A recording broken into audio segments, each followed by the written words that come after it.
1장 3절부터 9절까지 말씀을 통해서 우리 제목을 한번 따라할까요? 흔들리지 않는 영혼의 닷. 이런 제목으로 함께 은혜를 나누기 원합니다. 우리 2026년 우리 교회와 우리 성도들에게 주신 하나님 말씀을 우리가 믿음으로 선포하겠습니다. 우리 이사야 58장 11절 말씀을 같이 봉독합니다. 시작. 여호와가 너를 항상 인도하여 메마른 곳에서도 내 영혼을 만족하게 하며 내 뼈를 견고하게 하리니 너는 물된 동산 같겠고 물이 끊어지지 아니하는 샘 같을 것이라. 아멘. 제가 하나 둘 셋 하면 파이팅 한번 해주세요. 시작. 하나 둘 셋 파이팅. 좋습니다. 할렐루야. 마귀가 떠나간 줄 믿으시기 바랍니다. 잠도 떠나가고 마귀도 떠나가고 우리가 정말 하나님께 집중하는 이 귀한 예배 됐으면 좋겠습니다. 우리가 가끔 이렇게 뉴스를 보면 이렇게 태풍이 올라올 때 저 밑에서부터 올라오지 않습니까? 그럼 제일 먼저 태풍을 만나는 데가 제주도란 말이에요. 그래서 태풍이 올라올 때 모든 뉴스를 보면요, 제주도 앞바다 상황을 가장 먼저 보여주게 됩니다. 어마어마한 파도가 집채만하게 일렁이고 또 바람은요 모든 것을 집어 삼킬 듯이 표효하는 그 순간입니다. 그 다음 화면은 어디로 가냐면 바로 항구로 이동하게 되어 있어요. 그래서 그 항구에 정박되어 있는 그 배를 봅니다. 여러분, 이 엄청난 파도 속에서도요 이 배가 표류하지 않고 또 떠내려가지 않는 그 이유가 뭐라고 생각하십니까? 바로 그 배에 바로 돛이 있기 때문에 그런 거예요. 그 돛을 내려놨기 때문에 떠나가지 않고 안전하게 있는 것입니다. 바로 닷 때문에 그런 것입니다. 바로 이 닷은 바로 배를 바다 밑에 견고한 땅에 깊이 박아서 아무리 거센 조류 또 강풍이 불어닥친다 할지라도 그 배가 떠밀려가지 않고 표류하지 않도록 그 배를 붙잡아 두게 되어 있는 것입니다. 그래서 모든 배는요 바로 이러한 닷이 있는 것입니다. 그렇다면 배에만 이러한 닷이 필요할까요? 저는 그렇지 않다고 생각합니다. 2026년도를 살아가는 저와 여러분의 인생에도 이와 같은 바로 닷이 있어야 한다고 생각합니다. 여러분, 우리의 삶 속에 이 잔잔한 바다가 아니잖아요. 우리의 삶에 풍랑이 불어오고요, 내가 예기치 않은 많은 삶의 어려움과 문제가 오게 되어 있습니다. 그러할 때 바로 우리의 영혼에 흔들리지 않는 이 닻을 우리가 내리고 살아갈 때 우리의 삶이 흔들리지 않고 표류하지 않고 방황하지 않고 떠내려가지 않고 하나님께서 안전하게 우리를 지켜주심을 믿으시기를 바랍니다.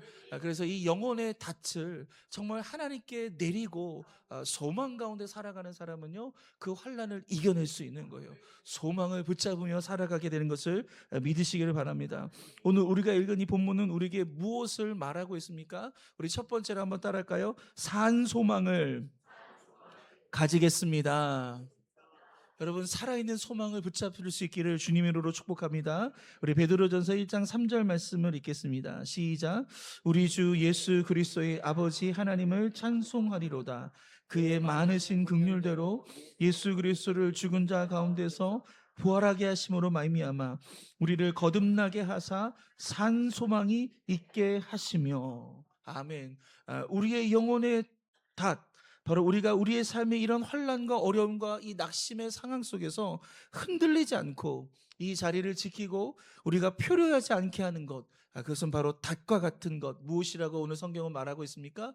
바로 소망이라고 말하고 있는 것입니다. 그래서 오늘 베드로전서 1장 3절에서 하나님은 우리에게 이러한 산 소망임을 가져라 이렇게 말씀하고 있는 것입니다. 여러분, 산 소망이 있다면요 죽은 소망도 있는 거예요. 살아나고 있는 소망이 있다면 죽어가는 소망도 있다라는 것입니다. 오늘 저와 여러분이 붙잡아야 될 소망은 어떤 것일까요? 우리가 세상을 살다 보면요 세상의 소망처럼 여겨지는 것들이 참 많습니다. 그런데 그러한 소망을 붙잡고 그러한 소망을 따라가다 보면요 시간이 지나면요 그 소망은 여러분 죽어가고 있는 것을 알게 되고요 그 소망은 소멸되는 것을 볼 수 있습니다. 결국 그것은 다 사라지게 되는 것입니다. 우리의 유일한 소망은 오직 예수 그리스도, 할렐루야, 오직 하나님께 있음을 믿으시기를 주님의 이름으로 축원드립니다. 오늘 그렇다면 오늘 우리가 붙잡아야 될 이 산소망은 과연 무엇이며, 우리가 세상을 살다 보면 흔히 이 소망과 비슷하게 사용하는 단어가 있습니다. 희망이라는 단어가 있어요. 또 뭐가 있습니까? 소원이라는 이런 단어가 있는데, 이러한 소원과 희망과 소망은 어떤 차이가 있는가? 우리가 일반적으로 쓸 때는요, 소망이나 희망이나 구별하지 않고 사용합니다. 하지만 성경의 의미, 또 신앙적인 의미에서 이 소망하고 희망은요, 분명히 구별되어서 사용할 수 있어야 되는 것이고, 여러분, 예수 믿는 저와 여러분은 희망을 믿는 것이 아니라 바로 소망을 붙잡아야 될 줄 믿으시기를 바랍니다. 여러분, 희망은 무엇인가요? 이 희망이라는 것은요, 결국 나의 상태에 근거하고 있는 것입니다. 내 상황이 어떠하는지에 따라서 내 미래를 기대하고 내 미래를 예측하게 되는 것을 우리는 희망이라는 거예요. 열심히 일을 하고 열심히 공부하고 노력을 하면요, 미래가 더 나아질 것이라는 그런 희망을 갖게 되는 것입니다. 근데 이 희망은 어떻죠? 상태와 환경이 따라서 달라지게 되는 거예요. 내가 아무리 노력을 해요, 아무리 공부를 합니다, 아무리 애를 써요. 그런데 상황이 나아지지가 않은 거예요. 환경이 바뀌어지지가 않습니다. 그러면 그 사람의 희망은요, 꺾여지게 되어 있다라는 거예요. 그래서 그 희망을 갖는다는 것은요, 그 사람의 내면을 변화시킬 수가 없는 거예요. 그 환경에 따라서 바뀔 수밖에 없다라는 것입니다. 하지만 오늘 하나님께서 저와 여러분의 인생 가운데 우리가 2026년도를 살아가면서 우리가 이 소망의 닷을 갖고 살기를 원하시는데, 이 소망은요, 그 근거가 바로 나에게 있는 것이 아니라 바로 변치 않는 대상, 할렐루야, 바로 하나님과 오늘 예수 그리스도께 있는 것을 믿으시기를 주님의 이름으로 축원드립니다. 그 소망이 하나님께 우리의 소망의 근거가 있는 것이에요. 예수님께서 십자가에 못 박히시고 3일 만에 죽음을 깨뜨리고 이기시고 바로 부활하셨습니다. 그래서 우리의 삶의 모든 저주와 우리의 가난과 우리의 삶의 모든 문제를 예수님께서 그 십자가에서 해결하시고 그 부활의 능력으로 우리 가운데 함께 하신 것을 믿으시길 바랍니다. 그래서 그 부활의 주님이 우리의 소망의 근거가 될 수 있는 거예요. 이러한 소망은요, 우리의 환경과 상관이 없는 거예요. 내 상황과 여건과 상관하지 않고 오직 전능하신 하나님, 무에서 유를 창조하신 하나님께서 우리에게 세를 행하시고 우리에게 놀라운 기적으로 함께하는 것을 믿으시길 바랍니다. 그래서 그 소망을 붙잡는 사람은요, 환경이 변하지 않고 여러분 여건이 나아지지 않는다 할지라도요, 그 내면이 달라지는 거예요. 그 내면이 성숙해지고 내면이 성장하게 되고요, 그 내면이 하나님으로 하게 되는 그런 경험을 갖게 되는 것입니다. 오늘 성경에서 사용하고 있는 이 소망이라는 헬라어 한번 따라할까요? 엘피스. 이 엘피스라는 이 단어도요, 바로 부활하신 예수님의 근거에서 어떤 일이 반드시 이루어질 것이라고 이유 있는 그 기대를 갖는 거예요. 여러분, 반드시 축복이 이루어진 것을 믿으시기를 바랍니다. 반드시 하나님께서 내 삶에 함께 하심을 여러분 기대하시길 바랍니다. 근데 그 기대가 그냥 막연한 기대가 아니라, 그냥 던지는 기대가 아니라, 그냥 낙관적인 그런 기대가 아니라 바로 이유가 있는 기대인데, 오늘 성경은 그것을 뭐라고 이야기합니까? 바로 부활하신 예수님, 할렐루야, 우리의 소망의 닻을 그 부활하신 예수님께 내리는 자에게 하나님께서 반드시 응답하시고 축복해 주심을 믿으시기를 바랍니다. 제가 최근에 한 목사님의 간증을 들었는데 너무나 감동스러웠어요. 이분은 호주에서 사역하신 분인데 한인교회를 이끌어갑니다. 이 교회의 비전 센터를 건축하고 있는데 그만 IMF가 오게 되었어요. 여러분, 굉장히 어려운 상황이겠습니까? 성도도 모일 수 없고 또 성도들이 헌금도 제대로 할 수 없는 이런 상황 속에서 이 건축을 이어간다는 게 이 목사님에게 너무나 큰 부담이었어요. 매일매일 정말 죽을 맛이었지 않았나 생각합니다. 그런데 하나님의 은혜 가운데 여러분, 그 건축을 잘 마무리가 된 거예요. 그러니까 얼마나 개운하겠어요. 그 모든 무거운 짐을 다 벗어 던지고 너무나 행복하게 이 비전 센터를 하나님께 올려드리는 이 시간을 가졌는데, 그날 어떤 일이 벌어지냐면요, 그 와이프가 그 계단을 걷다가 그만 넘어져 버렸어요. 그 계단을 땡굴땡굴 굴르다가 그만 피가 철철철 나게 됩니다. 그래서 급하게 병원으로 이송을 했는데 무려 3번의 수술을 했는데 의사는 가망이 없다는 얘기를 합니다. 피가 멈추지 않고 뇌압이 너무 높아 가망이 없습니다. 며칠을 넘기기가 어렵습니다. 여러분, 이 비전 센터를 하나님께 드리는 이 기쁨의 날에 그 와이프는요, 생사를 오가는 아주 긴박한 이런 상황이 되었습니다. 이 목사님이 얼마나 낙심이 되었을까요? 여러분, 그리고 그 다음 날은요, 주일이었어요. 그리고 어떤 주일이었냐면요, 추수감사 주일이었어요. 여러분, 추수감사 주일이 무슨 날이죠? 감사하는 날이란 말이에요. 이 목사님의 마음이 감사가 나오겠습니까? 지금 와이프가 죽어가고 있는데, 경각을 다루고 있는데, 그의 목사님 마음에 감사가 나올 수가 없는 거죠. 그런데 이런 어려운 상황들 속에서 이 목사님이 곰곰이 생각해 봤어요. 만약에 와이프가 이런 상황이라면 어떻게 했을까? 그러면서 이 목사님이 어떤 생각에 도달하게 되냐면, 바로 부활하신 하나님을 소망하면서 나에게 주어진 그 예배에 최선을 다하는 것, 그것이 우리 와이프의 마음이 아닐까? 이 목사님이 그 생각에 도달하게 된 거예요. 그래서 그때부터 다시 설교를 준비하고, 그리고 그 다음날 추수감사 예배에 많은 성도들과 함께 하나님께 이 모든 상황을 감사하며 하나님께 예배를 드렸다고 합니다. 그리고 이 사모님에 대한 소식이 전국적으로, 전 세계적으로 알려지게 된 거예요. 그래서 많은 사람들이 이 사모님을 위해서 중보하며 기도하며 하나님께서 기적을 베풀어 달라고 함께 그 기도에 동참하게 되는데, 이제 네 번째 수술을 들어가게 되었어요. 근데 놀라운 사실은 이 수술을 딱 하기 위해서 머리를 딱 뚜껑을 열었는데 뇌가 너무 깨끗한 거예요. 여러분, 피가 다 어느 순간 다 사라져 버리고요, 너무나 깨끗해서. 그래서 그 수술을 잘 마치고 났는데 무려 30일 동안 이 사모님께서 생사를 오가고 의식이 불면 혼수 상태에 있었는데 의식이 돌아오게 됐다고 합니다. 할렐루야. 그래서 근데 이제 의식이 돌아오긴 했지만 아직 말은 하지 못하는 상태였어요. 그래서 이 아이패드를 가지고 와가지고 이 아이패드에다가 여보, 쓰고 싶은 말이 있으면, 가장 하고 싶은 말이 있으면 여기다 적어보라, 그렇게 얘기합니다. 이 사모님께서 떨리는 손을 갖고, 흔들리는 손을 갖고 그 아이패드에다가 글을 적는데 뭐라고 적었냐면, 예수님은 나의 주님이십니다. 여러분, 이 사모님이요, 생사를 오갈 때 그 주님을 붙잡은 거예요. 그 소망의 주님을 붙잡은 거예요. 그 부활하신 그 주님을 붙잡고 그 모든 어렵고 힘든 상황들을 이겨내고 싸우며 나갔기 때문에 오늘 이러한 기적이 일어나지 않았나 생각합니다. 할렐루야. 여러분, 의사들은 얘기하죠. 소망이 없습니다. 가망이 없습니다. 여러분, 모든 객관적인 데이터를 갖고 얘기하지만, 여러분, 우리 하나님은 소망의 하나님인 것을 믿으시기를 바랍니다. 그래서 우리의 영혼의 닻을 우리가 이러한 세상과 이런 전문가에게 우리가 내려놓은 것이 아니라 정말로 하나님 앞에 우리의 이 소망의 닻을 내려놓고 살아갈 때 우리 하나님은 기적을 베풀어 주시고, 우리 하나님 우리를 축복해 주시고 능력으로 함께 하신 것을 믿으시기를 바랍니다. 우리의 환경이 변화되지 않고 우리의 상황이 좋아지지 않는다 할지라도 오늘 그 하나님을 소망하는 오늘 이 귀한 시간 되기를 축복합니다. 두 번째로 우리 한번 따라할까요? 시련 속에서 만들어지는 소망. 여러분, 우리가 그 부활하신 그 주님께 우리의 소망을 두면서, 여러분, 그 소망은 자꾸 커져야 되는 거예요.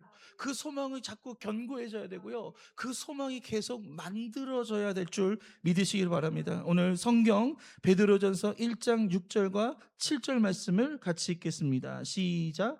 그러므로 너희가 이제 여러 가지 시험으로 말미암아 잠깐 근심하게 되지 않을 수 없으나 오히려 크게 기뻐하는도다. 너희 믿음의 확실함은 불로 연단하여도 없어질 금보다 더 귀하여 예수 그리스도께서 나타나실 때 칭찬과 영광과 존귀를 얻게 할 것이니라. 아멘.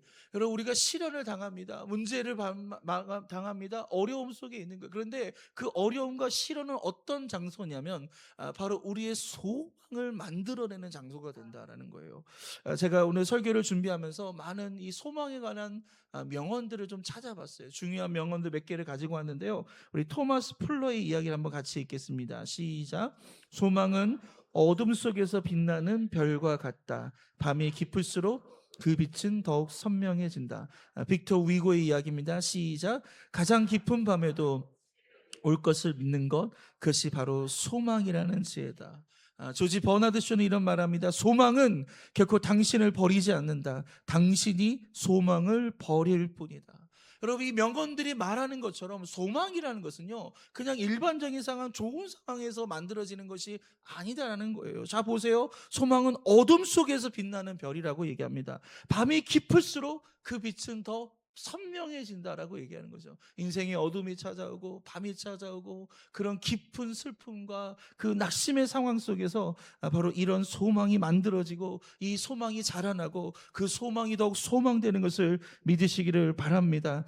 할렐루야. 그렇게 시험을 통과하면서 그 소망은 우리를 만들어가고 그 시험을 통해서 우리를 강하게 하는 것을 믿으시기를 바랍니다. 하나님은 그 시험을 통해서 그 소망을 더욱 분명하게 하시는 분이십니다. 그래서 프리드리히 니체가 이런 말하는데요. 같이 읽겠습니다. 시작. 고통 없는 인생은 깊이가 없다. 그리고 나를 죽이지 못하는 고통은 나를 더 강하게 만든다. 나를 죽이지 못하는 고통은 어떻게 한다고요? 나를 더 강하게 하는 거예요. 그 고통에 쓰러지는 사람이 있겠죠. 그 고통에 죽는 사람도 있겠지만 그 고통이 그를 죽이지 않는다면 오히려 그 고통은 나를 더 강하게 하는 거예요. 그 시련 속에서 우리의 소망이 만들어지고요. 그 시련 속에서 우리는 더 하나님을 붙잡아야 될 줄 믿으시기를 바랍니다. 그 고통을 통해서 우리는 인생의 깊이가 만들어지는 거예요. 교회의 깊이도요, 결국 고난과 고통을 통해서 만들어지게 되는 것을 믿으시기를 바랍니다.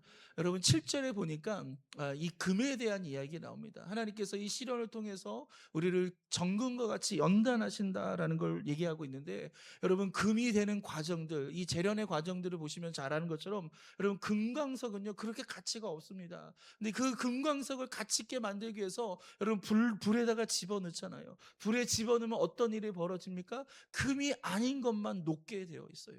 불순물만 녹게 되어 있습니다. 가치가 없는 것만 바로 녹게 되어 있다라는 거예요. 그래서 우리는 이 시련을 통과하면서 하나님께서 불과 같은 시험들을 우리 가운데 주시고 불과 같은 어려움들 우리 가운데 주시면서 바로 우리 안에 이런 불필요한 것들, 불순물들, 그런 것들을 다 태워주시고 그 믿음의 순도를 더욱 높여주고 가치 있게 만들어주신 것을 믿으시기를 바랍니다.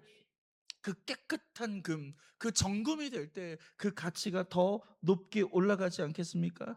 여러분, 욥을 보십시오. 욥은 모든 재산과 자녀를 잃게 됩니다. 심지어 건강마저 어려움에 빠지게 됩니다. 그럼에도 불구하고 욥은 뭐라고 하나님께 고백합니까? 우리 욥기서 23장 10절 말씀을 같이 읽겠습니다. 시작.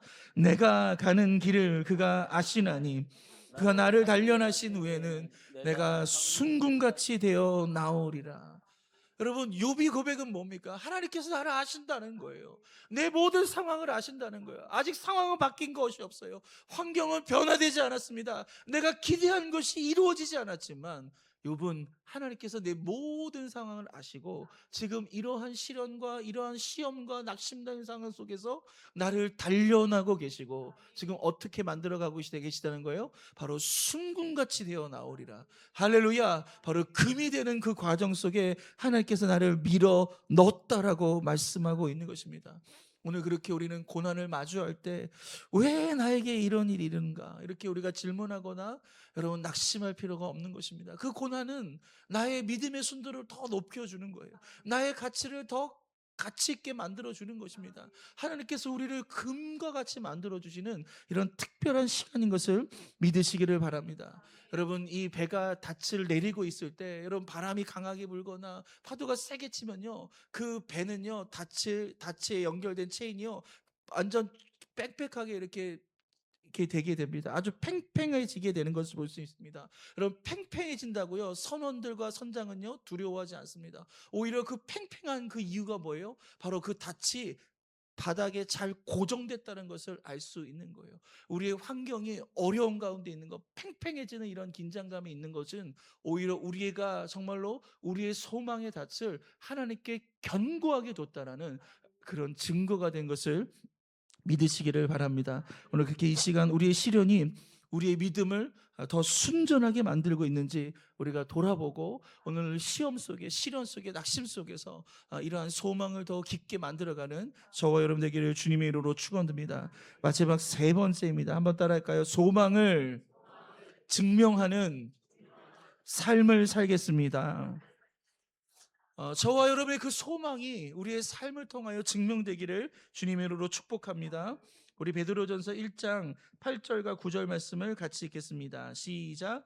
예수를 너희가 보지 못하였으나 사랑하는도다. 보지 못하나 믿고 말할 수 없는 영광스러운 즐거움으로 기뻐하니 믿음의 결국 곧 영혼의 구원을 받음이라. 아멘. 마지막 세 번째, 바로 하나님께서 우리에게 우리의 삶을 통하여 이 소망이 증명되기를 원하고 있다라는 것입니다. 우리가 방금 읽은 베드로전서 1장 8절과 9절에서 뭘 얘기하고 있습니까? 가장 첫 번째로 예수를 보지를 못하나 사랑한다라고 얘기합니다. 여러분, 그렇죠. 우리의 육신의 눈으로는요 예수님을 보지 못해요. 우리가 우리의 육신의 눈으로 예수님을 감각할 수 없습니다. 하지만 여러분, 우리가 알잖아요. 그 예수님의 사랑을 우리가 느끼잖아요. 우리가 영적으로 그 주님을 체험하지 않습니까? 그러면서 오늘 우리는 주님께 뭘 고백할 수 있어요? 그 사랑을 고백하는 거예요. 바로 이것이 믿음 가운데 있는 성도의 삶인 거예요. 그 소망을 붙잡고 있는 성도들은요, 그 마음 속에 그 살아계신 그 예수 그리스도를 경험하게 되고요, 그 예수 그리스도를 사랑하며 그 사랑을 고백하며 살아가는 것입니다. 사랑하는 성도 여러분, 이러한 소망을 여러분 삶으로 증명하며 나가기를 주님의 이름으로 축원드립니다. 우리 한번 따라할까요? 예수님 사랑합니다. 여러분, 우리가 예배 때마다 하나님께서 우리를 불러주신 이유가 뭐예요? 이 예배는요 하나님의 사랑이 부어지는 시간이에요. 하나님께서 기도를 통하여 사랑을 부어주시고, 찬양 가운데 사랑을 부어주시고, 말씀 가운데 사랑을 부어주시는 거예요. 그래서 우리의 영혼을 그 사랑으로 촉촉히 적셔주시는 거예요. 그 사랑 가운데 우리는 예수 그리스도께 사랑한다고 고백하는 거, 바로 이것이 우리의 소망을 증명하는 거예요. 오늘 저와 여러분이 소망 가운데 살아간다면 날마다 예수 그리스도를 여러분 사랑하며 그것을 고백하는 저와 여러분 되기를 주님의 이름으로 축원드립니다. 또한 이런 산소망의 삶을 증명하는 삶은 어떤 삶일까요? 그것은 바로 기뻐하는 것입니다. 한번 따라할까요? 기뻐하겠습니다. 우리가 기뻐하며 살아가는 그 삶은요, 우리가 소망을 하나님께 두고 있다, 우리의 인생에 흔들리지 않는 영혼의 닻을 바로 예수 그리스도께 두고 있다라는 바로 그 증거가 되고 있다라는 것입니다. 여러분, 기쁨 가운데 있다면 그 사람은 산 소망 가운데 있는 거예요. 우리 교회 2026년 표가 뭡니까? 기쁨이 넘치는 교회. 할렐루야. 하나님께 소망을 둔 사람은요 기쁨이 넘쳐나게 되는 거예요. 저는 우리 교회가 기쁨이 넘쳐나기를 주님의 이름으로 축원드립니다. 내 안에 기쁨이 머무르는 것이 아니라 그 기쁨이 넘쳐서 옆에 사람들이 전달되고, 그 기쁨이 전염이 되고, 그 기쁨이 전달되는 오늘 이러한 은혜가 우리의 삶에 넘쳐나기를 축복합니다. 그래서 여러분, 우리가 보면요 한 사람이 웃으면요 같이 웃게 되어 있어요.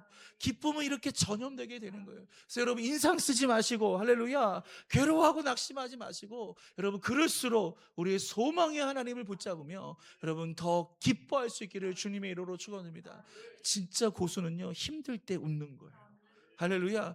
정말 우리가 신앙 가운데 이런 고수가 되기를 주님의 이름으로 축원됩니다. 그래서 우리의 소망은 예수님을 사랑하고 정말 예수님 안에서 우리가 기뻐하는 삶으로 우리가 증명되어야 될 줄 믿으시기를 바랍니다. 할렐루야. 여러분, 이 소망은요 바로 우리의 미래에 대한 얘기죠. 그 미래에 대해서 하나님께서 우리를 축복해 주시고 응답하실 것을 기대하는 것입니다. 예를 들면 내가 병들었어요, 그렇죠? 근데 우리가 뭘 소망하죠? 건강한 우리의 모습을 소망하는 거예요. 그것은 미래의 그것을 현재로 끌어당기는 거예요. 그 미래의 축복을 내가 지금 현재 끌어당기면서 오늘 이 시간 예수님께 사랑을 고백하고 이 시간 우리가 기뻐하며 살아가는 거예요. 여러분, 아직 이루어진 것이 없습니다. 소망이 없어요. 아직 길이 보이지 않습니다. 그럼에도 불구하고 우리가 먼저 기쁨으로 나갈 때 하나님께서 반드시 그 소망의 삶을 우리 가운데 이루어줄 줄 믿으시기를 바랍니다. 하나님께서 우리 교회를 부흥시켜 주실 믿으십니까? 하나님께서 저와 여러분의 삶을 축복하심을 믿으십니까? 그 소망을 붙잡는다면 오늘 우리의 삶에 정말 우리가 기뻐하며 살고 정말 예수님을 사랑하며 살아가는 저와 여러분 되기를 주님의 이름으로 축원드립니다.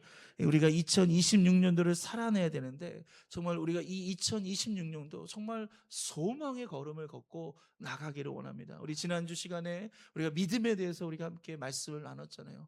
여러분, 이 2026년도가 믿음과 이 소망과 이 사랑이라는 이 세 개의 기둥을 가지고 우리 인생을 쉬어갈 때 우리는 요동하지 않고 흔들리지 않고 하나님 안에서 축복된 인생을 살아가게 되는 것을 믿으시기를 바랍니다. 할렐루야! 오늘 그 부활의 주님을 바라보며 믿음 가운데 나가시기를 주님으로 축원드립니다. 제가 교회에 있다 보면은 주일날 예배가 다 끝나면 보고를 받아요. 교회 학교가 몇 명이 왔고 또 주일 1부, 2부, 3부가 어느 정도 출석이 왔는지 그런 객관적인 데이터가 옵니다. 이번에 초등부에서 또 중고등부로 또 많이 올라갔어요. 그러다 보면 초등부 아이들의 숫자가 작년에 비해서 또 줄어든 걸 볼 수 있습니다. 왜냐하면 아이를 낳지 않잖아요. 또 이 아이를 갖고 있는 이 젊은 세대들이 우리 교회에 많지 않습니다. 그러니까 영유아분요 계속 인원이 줄어들고 있고요. 그래서 위로 올려줄 수 있는 사람이 없는 거예요. 그러니까 초등부는 중간에서 위로 올리는 사람은 많은데 밑에서 받는 사람이 없죠. 또 중고등부도 좀 몇 년 지나면요 또 이런 현상이 반복될 수밖에 없어요. 이러한 데이터를 보고 이러한 우리가 눈에 보이는 것을 보면요, 여러분 우리가 어떤 마음을 가질까요? 굉장히 소망이 없다 이렇게 생각하지만 여러분 그 마음은요 희망을 갖고 있는 거예요. 할렐루야. 우리는 손에 잡히는 것이 없고 눈에 보이는 것이 없다 할지라도 하나님은 무에서 유를 창조하심을 믿으시면서 여러분 소망 가운데 나가셔야 될 줄 믿으시기를 바랍니다. 그래서 우리는 희망이라는 단어를 쓰는 것이 아니라 어떤 단어를 써야 된다고요? 소망. 할렐루야. 그 소망을 말하고 그 소망을 선포하고 그 소망 가운데 여러분 믿음 생활할 수 있기를 주님의 이름으로 축원드립니다.